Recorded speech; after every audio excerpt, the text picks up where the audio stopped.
সবকিছু পরিকল্পনা মাফিক চলতে থাকলে আসন্ন 22শে জানুয়ারিতেই হতে চলেছে অযোধ্যা রাম মন্দিরের উদ্বোধন। সেই নিয়ে এখন সাজো সাজো রব যোগী রাজ্যে। প্রধানমন্ত্রী নরেন্দ্র মোদীর হাত দিয়েই উদ্বোধন হবে রাম মন্দির। প্রতিষ্ঠা হতে চলেছে রামলালা বিরাজমান এর মূর্তি। এর আগে 50 জন পুরোহিতকেও বেছে নেওয়া হয়েছে বলে খবর। সূত্রে বলছে এইসব পুরোহিতদের মধ্যে রয়েছে লখনৌয়ের যুবক মোহিত পান্ডে। জানা গেছে তিনি তিরুপতি ভেঙ্কটেশ্বর বৈদিক বিশ্ববিদ্যালয় থেকে আচার্য শিক্ষাক্রমে MA করেছেন।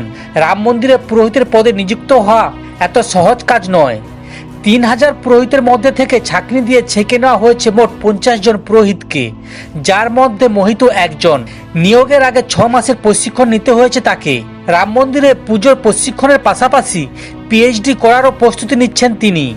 বিগত 7 বছর ধরে তিনি বৈদিক ধর্ম ও ধর্মীয় রীতিনীতি নিয়ে পড়াশোনা করছেন। রাম মন্দিরে পুরোহিত পদে নিযুক্ত হওয়ার জন্য করেছেন কঠোর পরিশ্রম এবং অবশেষে 3000 পুরোহিতের সঙ্গে প্রতিযোগিতা করে জায়গা করে নিয়েছেন সেরা 50 জনের তালিকায়। প্রসঙ্গত উল্লেখ্য, রাম মন্দির পুরোহিতের পদে যোগ দেওয়ার জন্য প্রায় 3000 পুরোহিত আবেদন করেছিলেন। সেখান থেকে 200 জনকে বাছাই করা হয়।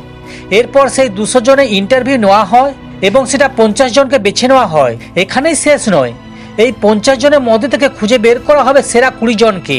মোহিত পান্ডে তার দ্বাদশ সম্পন্ন করেছেন গাজিয়াবাদের দুধেশ্বর বেদ বিদ্যাপীঠ থেকে। এই বিদ্যাপীঠের প্রধান মহন্ত নারায়ণ গিরি বলেন, বিগত 23 বছর ধরে এই বিশ্ববিদ্যালয়ে বেদ ও বৈদিক রীতিনীতি নিয়ে পাঠ করানো হয়। এই মুহূর্তে 70 জন শিক্ষার্থী এখানে আচার্য হওয়ার জন্য পাঠ নিচ্ছেন এবং সেখানে এক প্রাক্তনী মোহিত পান্ডে এই সাফল্যে উৎফুল্ল তারাও। সমস্ত খবর দেখতে এই চ্যানেলের সঙ্গে থাকুন। ধন্যবাদ।